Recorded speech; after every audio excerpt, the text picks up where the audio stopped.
melakukan komunikasi percepatan, dan kalau itu sudah fix, insya Allah Freeport akan kita mempertimbangkan untuk melakukan kelanjutan daripada kontrak. Di rapat pertama, habis itu dipanggil lagi, kita bahas tentang percepatan untuk transisi energi. Kita mau bangun solar panel yang satu desa itu 1 sampai 1,5 gigawatt. Jadi ke depan itu kita akan bangun kurang lebih sekitar 80 sampai dengan 100 gigawatt. Itu yang tadi kita bahas teknis. Yang kedua kita juga bahas tentang beberapa perkembangan terkait dengan kelanjutan daripada Freeport. Saya dipanggil untuk ditanyakan tentang kesepakatan, dan tadinya awalnya kan kita sepakat untuk penambahan saham 10% Freeport. Tapi tadi berkembang negosiasi yang insya Allah katanya lebih dari itu. Nah, saya diminta untuk bisa melakukan komunikasi percepatan, dan kalau itu sudah fix, insya Allah Freeport akan kita mempertimbangkan untuk melakukan kelanjutan daripada kontrak. Dan sekarang kita tahu bahwa kondisi di Timika, di underground, itu ada terjadi longsor, dan saya sudah melapor kepada Bapak Presiden, dan tim kami sudah ada di Timika sejak beberapa hari yang lalu.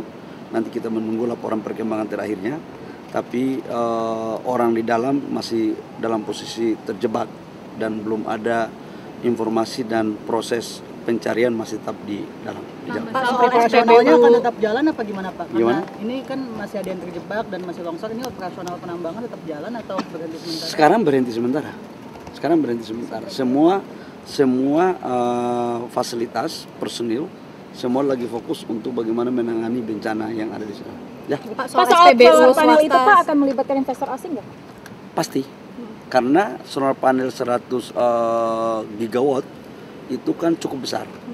Sementara kapasitas industri kita di sini hanya satu tahun tidak lebih dari 5 gigawatt.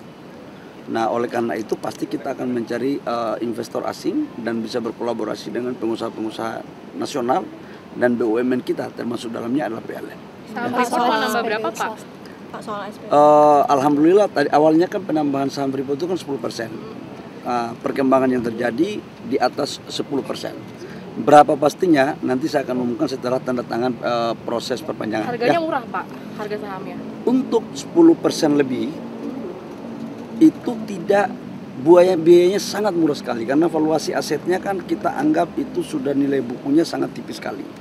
Tetapi itu kan terjadi untuk sampai dengan 2041, dan sekarang perhitungannya lagi di jalan. Target pembelian saham rampung kapan Pak?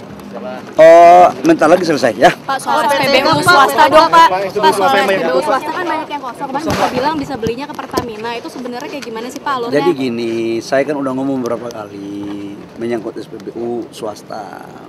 Yang pertama, SPBU swasta itu sudah diberikan kuota impor 110% dibandingkan dengan 2024. Ini biar clear ya, kita sudah memberikan kuota impor 110%.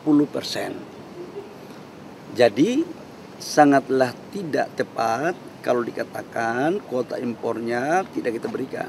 Contoh, 2024 si perusahaan A mendapat 1 juta kiloliter. Contohnya, di 2025 kita memberikan kuota impor 1 juta kiloliter plus 10%. Berarti 1.100.000 kiloliter.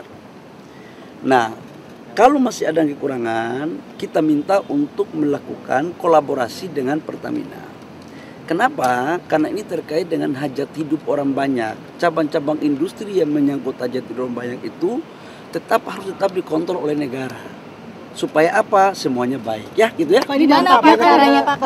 Pekerja dari Shell dan lain sebagainya kan banyak yang di layoff juga nih Pak. Sebenarnya mereka bisa melakukan kolaborasi dengan Pertamina, dan kemarin saya sudah pimpin rapat dengan Pertamina, dan wamen saya juga sudah pimpin rapat. Tapi nanti saya akan mengecek perkembangan terakhir dari tim yang kemarin saya bentuk untuk mengatasi. Ya. Berarti